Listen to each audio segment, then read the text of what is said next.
الحمد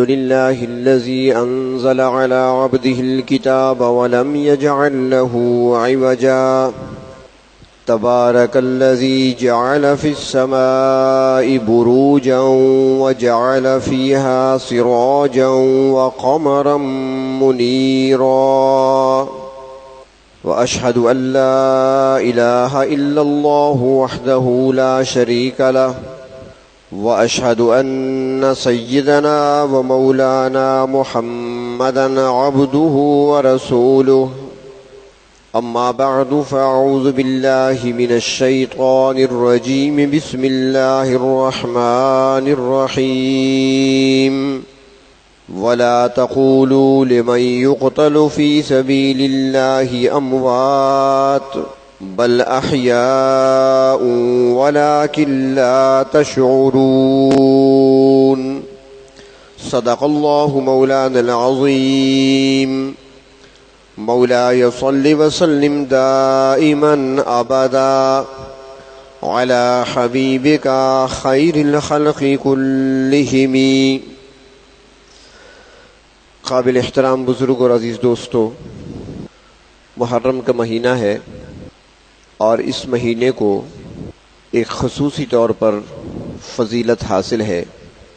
عام طور پہ تو یہ سمجھا جاتا ہے کہ شاید اس مہینے میں نواسۂ رسول سیدنا حضرت حسین رضی اللہ تعالی عنہ اور ان کے خاندان کے افراد کی شہادت کا دل خراش واقعہ میدان کربلا میں پیش آیا تھا کہ شاید اسی مناسبت سے اس مہینے کو فضیلت حاصل ہوگی. حالانکہ ایسی بات نہیں ہے. محرم کے مہینے کو فضیلت کب سے دی گئی تو اس کو دیکھنے کے لیے تاریخ کی ضرورت نہیں، کسی مورخ کے بیان کی ضرورت نہیں، بلکہ اس کے لیے اس کتاب کی روایت بیان کرنی چاہیے کہ جس سے سچی کتاب اس کائنات میں کوئی نہیں، اور وہ کتاب اللہ کا کلام ہے، قرآن مقدس ہے. اس میں پروردگار عالم خود فرماتے ہیں کہ ان عدت الشہور عند اللہ کے ہاں جو مہینوں کی گنتی ہے، فرمایا 12 شہرا، وہ 12 مہینے ہیں. ومنها 4 حرم، اور ان میں سے 4 مہینے حرمت والے ہیں. یہ قرآن بتا رہا ہے. اب وہ 4 مہینے حرمت والے کون سے ہیں؟ تو قرآن کریم کی تشریح کرنے والے سب سے پہلے مفسر وہ اللہ کے رسول صلی اللہ علیہ وسلم خود ہیں، جن پر قرآن نازل کیا گیا. آپ نے فرمایا کہ حرمت والے 4 مہینے ہیں، اور وہ 4 مہینے کون سے؟ فرمایا ذیقعد، ذی الحج، محرم اور رجب. تو محرم کے مہینے کو فضیلت پہلے سے حاصل ہے. اور پوچھتے ہیں قرآن سے کہ کب سے ہے؟ تو قرآن کریم اس کے آگے بتاتا ہے کہ جس دن کے آسمان و زمین کو پیدا کیا گیا، جب سے زمین و آسمان بنائے گئے، جب سے نظام شمسی وجود میں آیا، اللہ نے 12 مہینے بنائے. 12 مہینوں میں سے 4 کو فضیلت دی، اور ان 4 میں سے ایک مہینہ محرم کا مہینہ ہے. تو فضیلت اسے پہلے سے حاصل ہے. اور جہاں تک تاریخی واقعات کا تعلق ہے تو اس تاریخ کو یعنی 10 محرم کو، اور اس مہینے میں یعنی محرم کے مہینے میں اگر تاریخ انسانی کو دیکھا جائے تو بہت سارے اہم واقعات اس مہینے میں اور خصوصاً 10 تاریخ کو پیش آئے ہیں. اور جیسے میں نے گزشتہ جمعہ کچھ عرض کیا تھا، اب چونکہ وقت تھوڑا ہوتا ہے، ایک تفصیل اور ترتیب چلانا ذرا مشکل ہوتا ہے، کہ نبی اکرم صلی اللہ علیہ وسلم نے جو عظیم انقلاب برپا کیا، اور جب وہ انقلاب مستحکم ہوا اور مرکز بن گیا مدینہ منورہ، اور کفار کے قدموں کے نیچے سے زمین جب تنگ ہونا شروع ہو گئی، سمٹنا شروع ہوئی، یعنی مسلمانوں کو فتوحات حاصل ہونا شروع ہوئی، یہاں تک کہ مشرکین کا جو مرکز تھا مکہ مکرمہ وہ بھی فتح ہو گیا. تو مشرکین میں سے اکثریت تو وہ تھے جنہوں نے اسلام قبول کر لیا، اور کچھ وہ بھی تھے جنہوں نے ظاہری طور پر قبول کرنے کا اظہار کیا. بعد میں پھر وہ سامنے آئے مسیلمہ کذاب کے ساتھی بن کر، سجاح کے ساتھی بن کر، اسود عنسی کے ساتھی بن کر، زکوٰۃ کا انکار کر کے وہ سامنے آتے رہے. جو باقی تھے وہ پکے مسلمان بنے، اور کچھ وہ بھی تھے جو وہاں سے بھاگ گئے تھے. ایک تاریخی روایت اور بھی سنا دوں آپ کو مزے کی، شاید آپ کو یاد ہو یا نہ ہو، یا شاید آپ نے نہ بھی پڑھا ہو. یہ افغانستان میں ایک علاقہ ہے نورستان، افغانستان میں صوبہ ہے نورستان، اور اسی کے ساتھ بالکل ٹچ جو صوبہ ہے پاکستان کی حدود میں وہ کافرستان ہے. تو فرماتے ہیں، لکھا ہے مورخین نے کہ جب مکہ فتح ہوا تو مشرکین کچھ تو وہ تھے جو مقابلے کے لیے تیار ہو گئے، کچھ وہ تھے جنہوں نے اسلام قبول کر لیا، کچھ بد نصیب ایسے تھے جو قبول کرنے کے لیے تیار نہیں تھے، وہاں سے بھاگے، نکلے وہاں سے. وہ آگے چلتے رہے، مسلمان پیچھے فتوحات کرتے ہوئے چلتے رہے، یہاں تک کہ وہ اس علاقے میں آ پہنچے جو پاکستان کی حدود میں ہے کافرستان. یہاں پر آ گئے کہ ہم اسلام قبول نہیں کرتے، اور یہاں پر آ کر وہ اپنی بت پرستی اور کفر میں مبتلا رہے. پھر ایک زمانہ آیا کہ کچھ حصہ افغانستان کے حصے میں چلا گیا، جو حصہ افغانستان کا علاقہ کہلایا، حد بندی ہوئی، سرحدیں جب علیحدہ کی گئی، کچھ حصہ افغانستان کے پاس چلا گیا. تو اس وقت کے افغانستان کے بادشاہ نے ان سے کہا کہ تمہارے لیے وہی بات کہوں گا جو کہ فتح مکہ کے موقع پر کہی گئی تھی، یا اسلام قبول کر لو یا مارے جاؤ گے. تو انہوں نے کہا ہم اسلام قبول کرتے ہیں. تو جب انہوں نے اسلام قبول کر لیا تو اس علاقے کا نام نورستان رکھا گیا، یعنی اسلام کا نور یہاں پہ پھیلا ہے، نورستان. تو یہ کچھ مشرک وہاں سے بھاگے ہوئے یہاں بھی آئے تھے. تو جیسے میں نے پہلے عرض کیا تھا کہ ان کے سینوں کے اندر ایک انتقام کا جذبہ تھا، جو کفر پر ڈٹے ہوئے تھے. تو مشرکین نے اس موقع پر میدان میں آ کر مقابلہ کیا، کبھی مسیلمہ کذاب کا ساتھ دے کر، کبھی اسود عنسی کا ساتھ دے کر. اور دوسری طرف جو زیادہ نقصان ہوا تھا وہ یہود کو ہوا تھا، اور یہودی ویسے بھی سازشی قوم ہے، انہوں نے انتقام لینا تھا. تو انہوں نے جو انتقام لیا، یا جس انداز سے وہ آئے، اس نے اپنے میں سے ایک شخص کو کلمہ پڑھا کر بھیج دیا، اور اس نے ایک سازش چلائی، اور اسی سازش کے تحت حضرت عثمان غنی رضی اللہ تعالیٰ عنہ کی شہادت ہوئی. اور پھر اسی کے تحت حضرت علی اور حضرت امیر معاویہ رضی اللہ تعالی عنہما کے درمیان جنگیں ہوئی. اور پھر اسی سازش کے تحت حضرت حسین رضی اللہ تعالی عنہ کی شہادت کا واقعہ بھی پیش آیا. میں نے گزشتہ جمعہ کچھ جھلکیاں عرض کر دی تھی، تفصیل کا موقع تو نہیں ہوتا. یہ سننے کے لیے اگر تفصیل سننی ہو تو پھر 6-7 گھنٹے کا ٹائم نکال کر آؤ، بیچ میں چائے پلاتے جاؤ اور سنتے جاؤ پھر.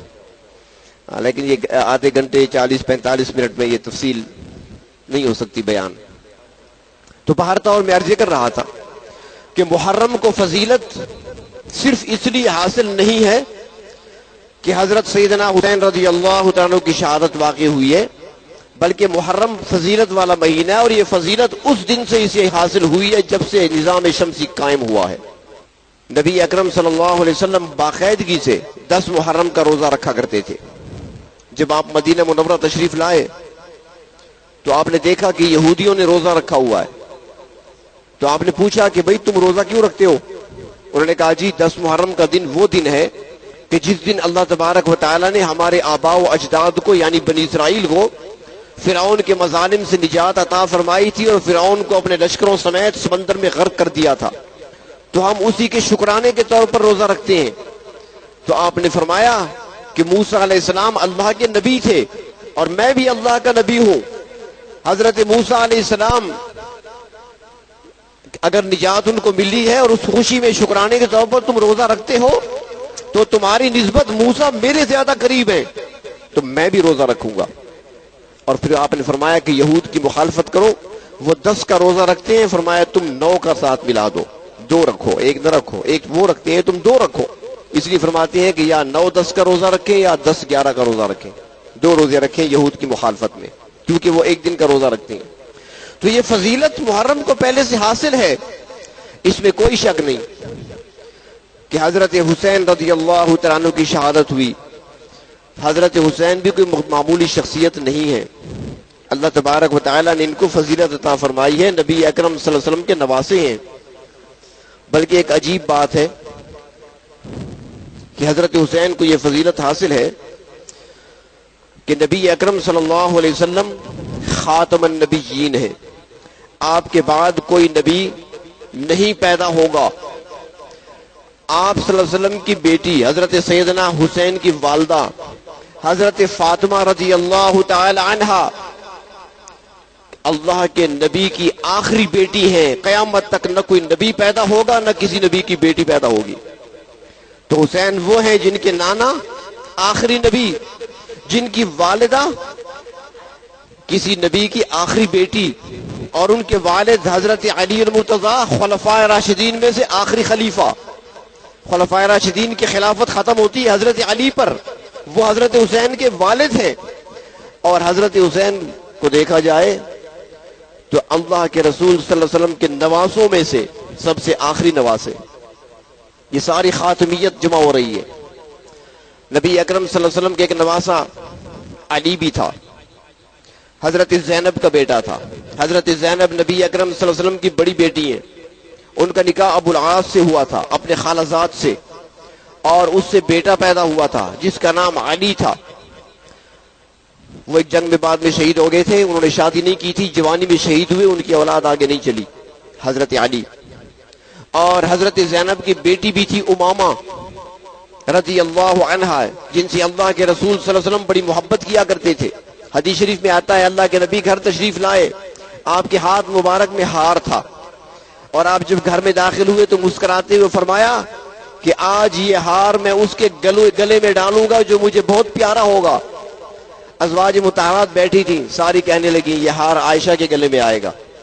لیکن اللہ کے نبی آئے، دیکھتے تلاش کرتے رہے، دیکھا تو ایک کونے میں امامہ بیٹھی تھی، آپ کی نواسی زینب کی بیٹی کھیل رہی تھی. آپ وہاں تشریف لے گئے، اسے اٹھایا، کھڑا کیا، اس کے کپڑے جھاڑے، مٹی ہٹائی، اس کے بعد ہار اس کے گلے میں ڈال دیا. یہ امامہ حضرت زینب کی بیٹی ہیں، اللہ کے رسول کی نواسی ہیں. اور حضرت فاطمہ رضی اللہ تعالی عنہا نے حضرت علی کو وصیت کی تھی کہ میری موت کے بعد میری بھانجی امامہ سے نکاح کر لینا. چنانچہ حضرت علی المرتضی نے حضرت امامہ سے نکاح کیا تھا حضرت فاطمہ کی وفات کے بعد.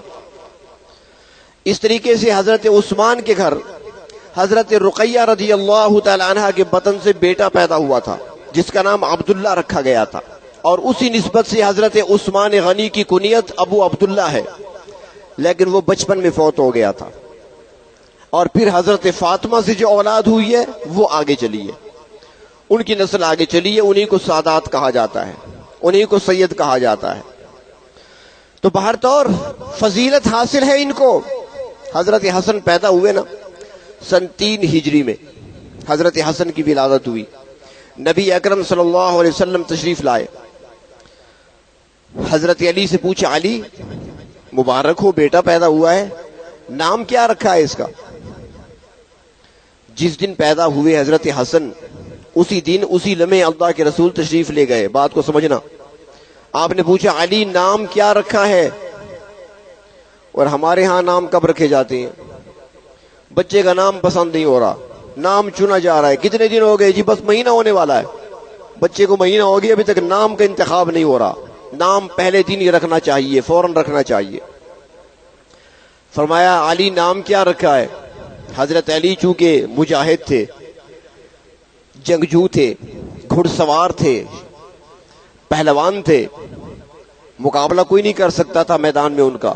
شیر خدا تھے، اللہ کے رسول کے شیر تھے، اللہ کے شیر تھے، بہادری تھی، جرت تھی.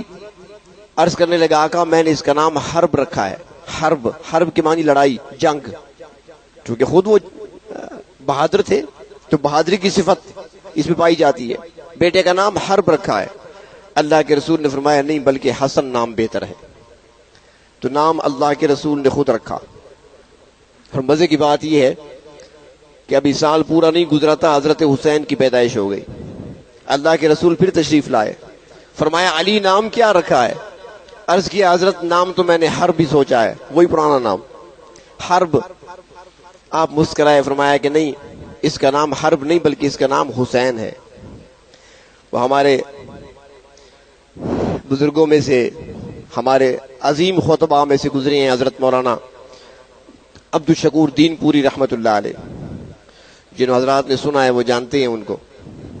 تو وہ ایک مرتبہ اپنے خطاب میں فرمانے لگے، بڑے عجیب باتیں ان کی ہوا کرتی تھی، اور وہ اکثر کہا بھی کرتے تھے خطاب کے دوران کہ مجھ سے 2 موتی لے لو. اکثر ان کا جملہ ہوتا تھا 2 موتی لے لو. تو ان کی ہمیشہ باتیں موتی ہوتی ہوا کرتے تھے. ایک مرتبہ فرمانے لگے حسن کیا ہے، حسین کیا ہے؟ فرمایا کہ حسن میں حسن ہے اور حسین حسین ہے. حسن میں حسن ہے اور حسین حسین ہے. تو نبی اکرم صلی اللہ علیہ وسلم نے حضرت حسن کو بھی حضرت حسین کو بھی دونوں کو گھٹی خود دی ہے، اپنا لعاب مبارک ان کے منہ میں ڈالا ہے. حضرت حسن و حسین رضی اللہ تعالی عنہما کو فضیلت حاصل ہے. بلکہ آج دیکھیں، میں بھی فخر سے کہوں گا کہ میں نے حدیث شریف کس سے پڑھی ہے، میں نے بخاری کس سے پڑھی ہے. میں نے بخاری اس شخصیت سے پڑھی ہے جو براہ راست حضرت شیخ العرب والعجم حسین احمد مدنی کے شاگرد تھے. مجھے فخر ہوتا ہے کہ میں نے حضرت مولانا علاء الدین صاحب رحمۃ اللہ علیہ سے بخاری پڑھی ہے، فخر کی بات ہے. میں نے ترمذی کس سے پڑھی ہے، میں نے حضرت اقدس حضرت مولانا قاضی عبد الکریم صاحب رحمۃ اللہ علیہ کراچی والے، ان سے ترمذی پڑھی ہے. مجھے فخر ہے. اس طرح باقیوں سے پوچھے، فخر ہوتا ہے. میں نے فلاں عالم سے پڑھا ہے، میں نے یہ وظیفہ فلاں سے لیا ہے، فخر ہوتا ہے نا اس بات پر. مجھے یہ دعا فلاں نے سکھائی ہے. حسن و حسین کا مقابلہ کون کر سکتا ہے؟ کہ وہ کہتے ہیں ہمیں نماز ہمارے نانا نے سکھائی ہے، ہمیں وضو کرنا ہمارے نانا نے سکھایا ہے، ہمیں مسواک کرنا ہمارے نانا نے سکھایا ہے، ہمیں دسترخوان پہ بیٹھنے کا طریقہ ہمارے نانا نے سکھایا ہے، ہمیں راستے میں چلنے کا طریقہ اللہ کے محبوب نے سکھایا ہے. تو اس مقام پر کا مقابلہ کون کر سکتا ہے؟ بچپن تھا ان کا، لڑکپن تھا ان کا. اس عمر میں اللہ کے محبوب صلی اللہ علیہ وسلم خود تربیت فرماتے ہیں. اور مقام کیا ان کا؟ ایک روایت میں آتا ہے کہ ایک مرتبہ اللہ کے رسول صلی اللہ علیہ وسلم تشریف لے گئے حضرت فاطمہ کے گھر، اور وہاں پر حضرت حسن حسین کھیل رہے تھے. تو آپ نے دونوں کو بلایا اور دونوں کو بلا کر فرمایا کہ آج میرے سامنے کشتی لڑو تم، آج میں دیکھوں گا کہ تم میں سے بہادر کون ہے. تقریباً ان کا آپس میں عمر کا کوئی 10 مہینے کا فرق ہے. تو کشتی لڑو دونوں. اب حضرت حسن ہے حضرت حسین دونوں بھائی کشتی لڑ رہے ہیں. ایک روایت آتی ہے اب دونوں کشتی لڑ رہے ہیں آپس میں، لیکن اللہ کے رسول نے دیکھا کہ حضرت حسن کمزور پڑ رہے ہیں، حسین ان پر بھاری ہے. حسین بھاری ہو رہا ہے، حسن کمزور پڑ رہے ہیں. تو آپ حسن کو بتانے لگے، حسن بیٹا اس طریقے سے یہ داؤ کھیلو، یہ طریقہ بتا رہے ہیں. حضرت فاطمہ بیٹھی ہیں دیکھ رہی ہیں. ان سے رہا نہ گیا. انہوں نے عرض کی ابا جان آپ صرف حسن کی طرف داری کر رہے ہیں، حسین کو تو کچھ نہیں بتا رہے، اس کو بھی کوئی دو طریقہ بتائے نا. آپ اس کی حسن کی طرف داری کر رہے ہیں، حسین کو کچھ نہیں بتا رہے. ماں تھی نا، وہ تو عدل کرنا چاہتی تھی، حسن کو بھی بتائیں اور حسین کو بھی بتائیں. تو آپ صرف حسن کو بتا رہے ہیں، حسین کو نہیں بتا رہے. اللہ کے رسول نے اپنی لخت جگر کی طرف دیکھا، فاطمہ کی طرف دیکھا، فرمایا فاطمہ تمہیں کیا معلوم، حسن کو میں بتا رہا ہوں، حسین کو جبریل بتا رہا ہے. حسین کے ساتھ تو جبریل ہے، یہاں میں بتاتا ہوں طریقہ، وہاں وہ جبریل بتاتا ہے اس کو طریقہ. تو یہ مقام، یہ فضیلت حاصل ہے ان شہزادوں کو. اس لیے ایک مرتبہ اللہ کے رسول صلی اللہ علیہ وسلم نے فرمایا، اللہ تبارک و تعالیٰ کی بارگاہ میں عرض کرتی ہے میرے پروردگار یہ میرے نواسے ہیں، مجھے بہت پیارے ہیں، اے اللہ مجھے پیارے ہیں، اے پروردگار آپ بھی ان سے محبت رکھ لیں. اور پھر اگلا جملہ بڑا پیارا فرمایا اے میرے رب جو ان سے محبت رکھے اللہ آپ بھی ان سے محبت رکھیں. جو ان سے محبت کرے آپ بھی ان سے محبت رکھیں، یعنی جو میرے نوازوں سے محبت کرے اللہ آپ ان کو اپنا محبوب بنا لینا۔ تو اب جو چاہتا ہے کہ اللہ مجھ سے محبت کرے تو اسے چاہیے کہ اللہ کے نوازوں سے محبت کرے۔ آپ نے گر بتا دیا، آپ نے نسخہ بتا دیا۔ تو آپ صلی اللہ علیہ وسلم نے خود ان کی تربیت فرمائی، آپ خود اپنے پاس رکھا کرتے تھے اور خوش ہوا کرتے تھے۔ ایک موقع پر ایک صحابی نے دیکھا کہ اللہ کے رسول صلی اللہ علیہ وسلم دونوں کو اٹھائے ہوئے ہیں، پیار بھی کر رہے ہیں، چوم بھی رہے ہیں، بوسے بھی لے رہے ہیں، اور اس نے دیکھا، دیکھنے والے نے، کہ آپ ان دونوں کو سونگھ بھی رہے ہیں۔ تو دیکھنے والے نے کہا یا رسول اللہ صلی اللہ علیہ وسلم، پیار کرتے تو ہم نے دیکھا ہے، محبت کا اظہار ہوتا ہے، بچوں کو چومتے ہم نے بھی لوگوں کو دیکھا ہے، بوسے لیتے ہوئے ہم نے دیکھا ہے لوگوں کو، لیکن ایک عجیب بات دیکھیے کہ آپ تو ان کو سونگ رہے ہیں۔ سونگنے کا کیا مطلب؟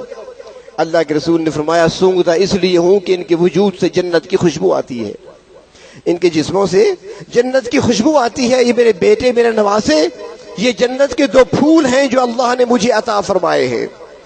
تو یہ محبت تھی اللہ کے رسول صلی اللہ علیہ وسلم کو اپنے نواسوں سے، اور اس لیے آپ نے فرمایا کہ اے اللہ جو بھی ان سے محبت رکھے اللہ آپ بھی ان سے محبت رکھنا۔ اور تربیت ایسی فرمائی کہ ایک روایت میں آتا ہے کہ حضرت حسن رضی اللہ تعالیٰ عنہ ایک مرتبہ تشریف لے جا رہے تھے کہیں، تو ایک باغ میں ایک غلام کو دیکھا۔ اس زمانے میں غلام ہوا کرتے تھے جو لوگ قیمتاً خریدا کرتے تھے، پھر ان سے کام لیا کرتے تھے۔ تو باغ کی رکھوالی پر کسی باغ کے مالک نے غلام کو بٹھایا ہوا تھا۔ حضرت حسن گزرے تو وہاں پر دیکھا کہ غلام کے پاس روٹی ہے اور وہ کھا رہا ہے، لیکن عجیب طریقہ ہے کہ اس کے سامنے کتا بیٹھا ہوا ہے، وہ ایک لقمہ خود کھاتا ہے، ایک لقمہ کتے کو ڈالتا ہے، ایک لقمہ توڑ کر روٹی کا خود کھا لیتا ہے اور ایک لقمہ کتے کو ڈال رہا ہے۔ حضرت حسن رک گئے کہ سخی تو بڑے دیکھے ہیں لیکن یہ عجیب سخاوت ہے، کتے کو کھلا رہا ہے، کیونکہ جانور ہے نا، وہ بھی جاندار تو ہے، جان رکھتے ہیں، بھوک ان کو بھی لگتی ہے، وہ بھی انسان کے لیے، انسان کے سامنے جب بیٹھی ہوتی ہے تو ان کی نظر ہوتی ہے کہ ہمیں کب کھلائے گا، ہمیں بھی کچھ دے گا یا سارا خود کھائے گا، بلی ہو یا کتا ہو یا کوئی بھی ہو۔ حضرت حسن دیکھ رہے ہیں کہ کتوں کو لوگ کھلایا تو کرتے ہیں، لیکن یہ طریقہ بڑا عجیب ہے، ایک لقمہ خود کھانا، ایک کتے کو دینا، آدھی روٹی کتا کھائے گا، آدھی روٹی خود کھائیں گے۔ تو حضرت حسن نے پوچھ لیا کہ بھئی کون ہو تم؟ اس نے کہا میں غلام ہوں۔ اچھا تو یہ طریقہ کون سا اختیار کیا ہے؟ اس نے کہا جی وہ بھی جاندار ہے، وہ بھی ذی روح ہے، ایک زندہ مخلوق ہے، مجھے بھوک لگی ہے تو اسے بھی لگی ہے، مجھے کھانا ملا، میرے ہاتھ میں روٹی آئی تو سامنے آ کر بیٹھ گیا، اور وہ بیٹھا بھی اس لیے کہ شاید مجھے بھی کچھ کھلائے گا۔ تو اب میں یہ برداشت نہ کر سکا کہ اس کے سامنے بیٹھ کر خود تو کھاتا رہوں اور یہ دیکھتا رہ جائے، تو لہٰذا ایک لقمہ خود لے لیتا ہوں، ایک لقمہ اسے دیتا ہوں، میرا پیٹ بھرے یا نہ بھرے عدل کر رہا ہوں، پیٹ میرا بھرے یا نہ بھرے انصاف تو کر رہا ہوں نا، آدھی روٹی وہ کھائے گا آدھی میں کھاؤں گا۔ تو حضرت حسن نے دیکھا، فرمایا سخاوت تو اس کو کہتے ہیں، اور ایسے سخی پر سخاوت کرنی چاہیے۔ اگر سخاوت ہی کرنی ہے نا تو کسی سخی پر انسان کرے، اس پر تو نہ کرے جو لیتا بھی رہے اور بینک میں جمع کراتا رہے۔ یہ اکثر جو گھومتے پھرتے ہیں نا، یہ جو بھیک مانگتے پھرتے ہیں اور لوگ ان کو زکوٰۃ بھی پکڑا دیتے ہیں، ان کا کافی بینک بیلنس بھی ہوتا ہے، انہوں نے کافی کچھ جمع کر رکھا ہوتا ہے، ان کے پاس کافی مال ہوتا ہے، لیکن ہاتھ پھیلا رہے ہوتے ہیں، پھر بھی وہ عادی ہوتے ہیں، عادی مجرم ہوتے ہیں وہ۔ تو حضرت حسن نے فرمایا کہ یہ بتاؤ کہ باغ کا مالک کون ہے؟ اس نے باغ کے مالک کا نام بتایا، فرمایا کہ تمہارا آقا بھی وہی ہے؟ اس نے کہا جی وہی ہے۔ حضرت حسن سیدھا وہاں پہنچ گئے اس کے مالک کے پاس، اس سے کہا کہ میں تمہارا غلام خریدنا چاہتا ہوں۔ اس نے کہا غلام تو میں نے کافی بھاری رقم دے کر خریدا تھا، بڑا خدمت گزار ہے، بڑا تابعدار ہے، بڑا نیک دیندار اور دیانتدار ہے، بڑی قیمت ہے اس کی۔ حضرت حسن نے فرمایا قیمت تم لگاؤ، ادا میں کروں گا۔ اس نے قیمت لگائی، حضرت حسن نے ادا کر دی۔ اس کے بعد فرمایا کہ یہ باغ جس کی وہ رکھوالی کرتا ہے، باغ کی قیمت لگاؤ، میں وہ بھی خریدنا چاہتا ہوں۔ چنانچہ مالک نے قیمت لگائی، حضرت حسن نے قیمت باغ کی بھی ادا کر دی۔ واپس آئے، غلام باغ میں موجود تھا، اسے بلایا، اسے کہا کہ میں تمہیں خرید چکا ہوں تیرے آقا سے، اب تم میرے غلام ہو۔ اس نے کہا ٹھیک ہے جی، اگر آپ نے خرید لیا تو آپ کی خدمت کروں گا۔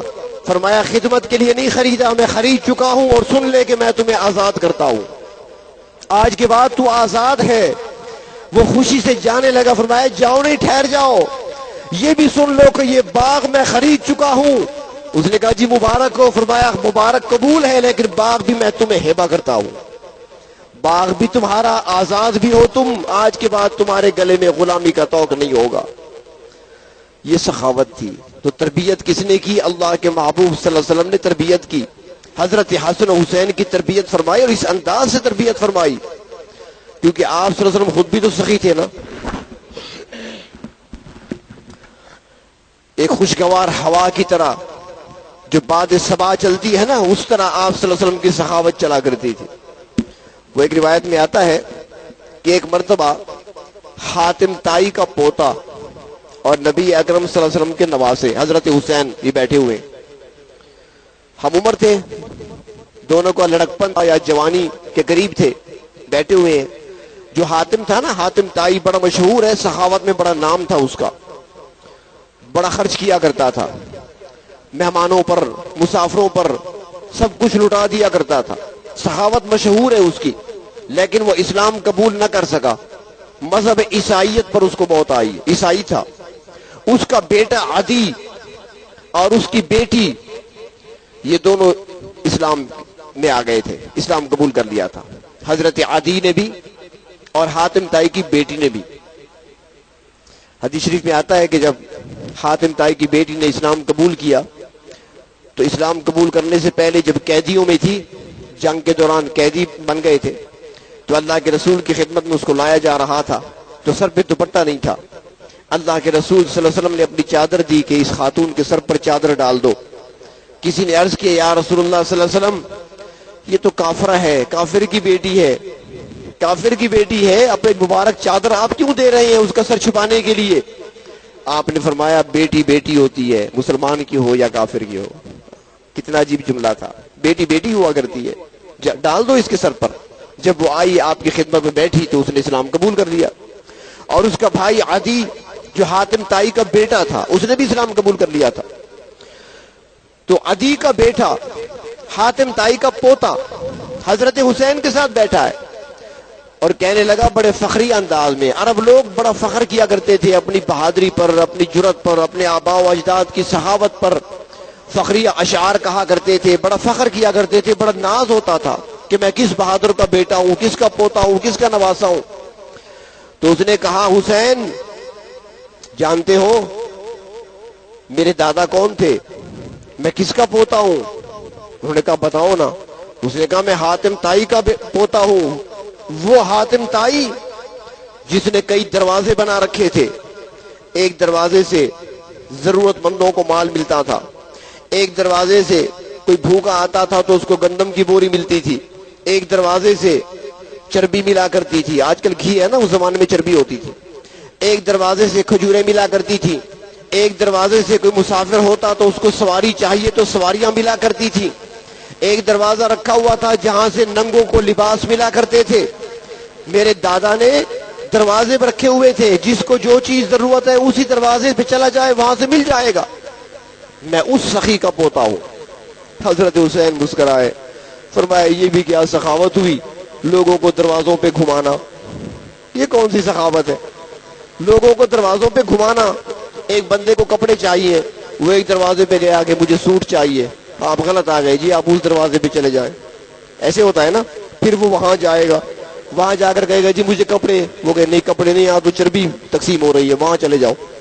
پھر وہاں جائے گا جی مجھے کپڑے چاہیے، نہیں جی یہاں تو گندم پڑی ہے، آپ آگے چلے جائیں۔ یہ بھی کوئی سخاوت ہے؟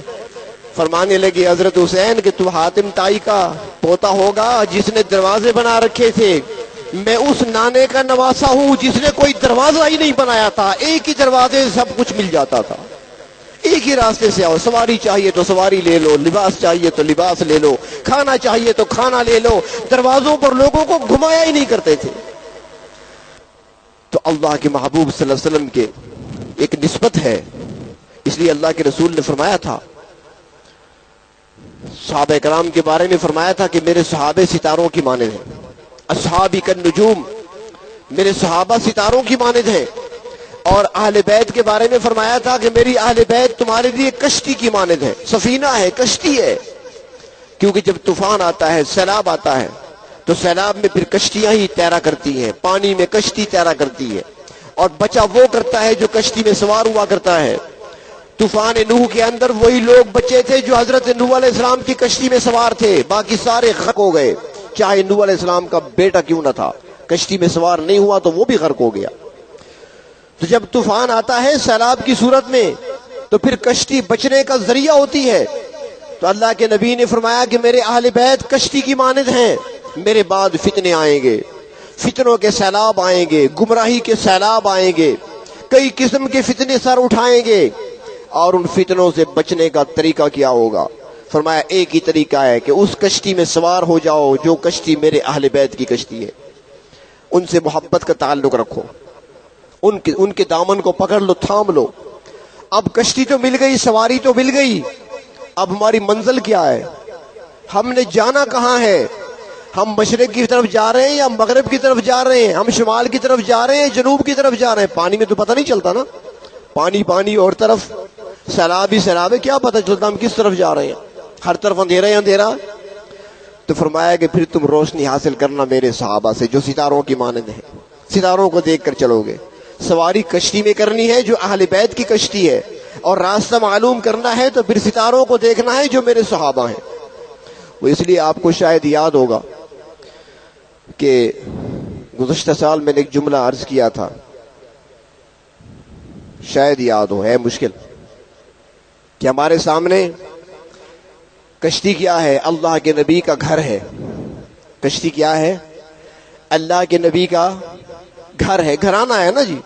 اہل بیت کون ہے؟ آپ کے ازواج مطہرات ہیں، آپ کی اولاد ہے، یہی تو اہل بیت ہے۔ یہ آپ کا گھرانہ ہے، گھر ہے۔ اور گھر پہنچنے سے پہلے، گھر میں داخل ہونے سے پہلے کیا عبور کرنا پڑتا ہے؟ دروازہ۔ دروازے کے بغیر تو گھر نہیں ہوتا نا۔ جب گھر میں داخلہ تو تب ملے گا جب دروازہ عبور کرو گے۔ اور دروازہ کیا ہے؟ دروازہ اللہ کے نبی کے صحابہ ہیں۔ حسین اور حسن کا مقام پہچاننا ہوگا تو ابو ہریرہ سے پوچھیں گے نا، روایت تو ابو ہریرہ بیان کریں گے، حضرت انس بیان کریں گے، حضرت فاروق اعظم بیان کریں گے، حضرت حسن حسین رضی اللہ تعالی عنہما سے متعلق زیادہ تر روایات وہ ابو ہریرہ سے مروی ہیں، ان سے پوچھیں گے۔ ایک بات یاد آ گئی درمیان میں تو وہ بھی سناتا چلوں۔ حضرت ابو ہریرہ فرماتے ہیں عشاء کا وقت تھا، حضرت حسن حسین رضی اللہ تعالی عنہما مسجد میں آ گئے، اللہ کے محبوب صلی اللہ علیہ وسلم نماز کے بعد بیٹھ گئے، آپ نے کچھ گفتگو کرنی تھی، اب رات کا وقت ہے، اندھیرا ہے، تو حضرت ابو ہریرہ عرض کرتے ہیں یا رسول اللہ صلی اللہ علیہ وسلم اگر آپ ابھی کچھ دیر تشریف فرما ہیں تو بچوں کو میں دروازے تک چھوڑاؤں؟ آپ نے فرمایا ہاں اسے چھوڑاؤ، قریب ہی ہے، حضرت فاطمہ کا گھر قریب تھا، جنہوں نے دیکھا ہے تو وہ دیکھ چکے ہیں وہاں پر۔ ابو ہریرہ کہتی ہے کہ میں نے حضرت حسن اور حضرت حسین دونوں کو ساتھ لیا، گھر تک چھوڑنے کے لیے چلا، مسجد سے جو ہی باہر قدم رکھا، چونکہ اندھیرا تھا، آسمان سے ایک روشنی کا گولا آیا اور اس نے روشنی کر دی، راستہ روشن ہو گیا۔ جب میں نے بچوں کو حضرت فاطمہ کے گھر میں داخل کر دیا، روشنی کا گولا واپس چلا گیا۔ تو روایات بیان کرنے والے ابو ہریرہ، صحابہ بیان کرنے والے ہیں، تو گھر تو ہے اہل بیت اور دروازہ صحابہ کرام ہیں۔ اور سن لے اہل سنت کا عقیدہ کیا ہے، اہل سنت کہتے اسی کو ہے جو نبی کا گھر چھوڑے اور نہ نبی کا در چھوڑے۔ ہم نبی کے گھر کو بھی نہیں چھوڑ سکتے اور نبی کے در کو بھی نہیں چھوڑ سکتے۔ در صحابہ ہے، گھر اہل بیت ہے، دونوں کے ساتھ محبت ہوگی۔ دائیں آنکھ اگر اہل بیت ہے تو بائیں آنکھ صحابہ کو بنانا ہوگا۔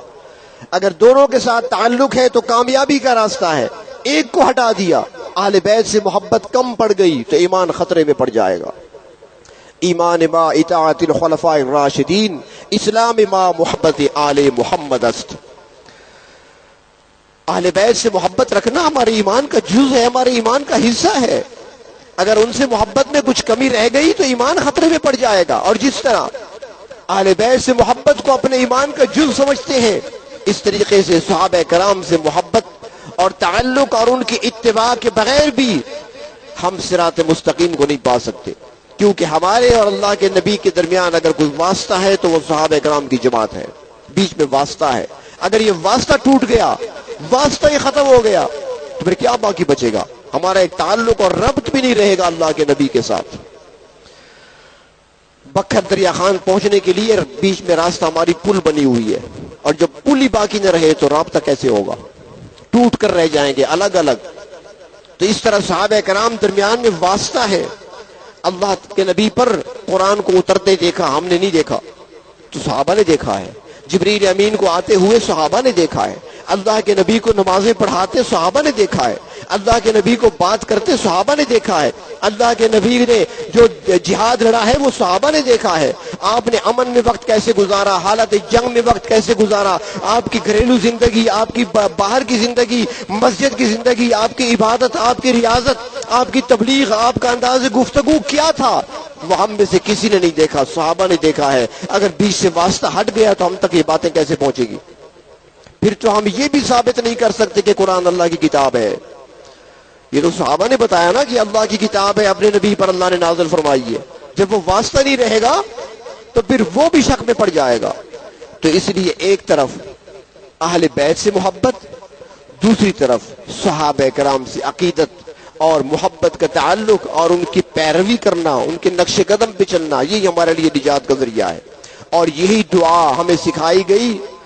نماز کے اندر ہم یہی دعا کرتے ہیں، ایک بار نہیں، ہر رکعت میں کہتے ہیں اہدنا الصراط المستقیم. اللہ ہم صراط مستقیم پر چلنا چاہتے ہیں، ہمیں صراط مستقیم پر چلا. اور پھر صراط مستقیم کون سا راستہ ہے وہ تو ساتھ بتا دیا کہ کہہ دیا کرو صراط الذین انعمت علیہم. اللہ ان لوگوں کے راستے پر چلانا جن پر انعام ہوا. اور انعام کن پر ہوا؟ من النبیین والصدیقین والشہداء والصالحین. 4 طبقے بیان کر دیے. وہ راستہ جس راستے پر نبی چلے، جس راستے پر صدیقین چلے، اور صدیقین کے جو سب سے بڑے ہیں جھنڈا اٹھانے والے صدیقین کا وہ ابو بکر صدیق ہیں، جس راستے پر ابو بکر چلے. والشہداء جس راستے پر عمر چلے، عثمان چلے، علی چلے، حسین چلے، اس راستے پر چلانا. نماز کے اندر بھی یہی دعا کرتے ہیں. تو اللہ تبارک و تعالی اپنے محبوب صلی اللہ علیہ وسلم کے اہل بیت کی سچی محبت نصیب فرمائے، اور آپ صلی اللہ علیہ وسلم کے سارے صحابہ کرام کی محبت اور ان کے نقش قدم پر چلنے کی توفیق عطا فرمائے.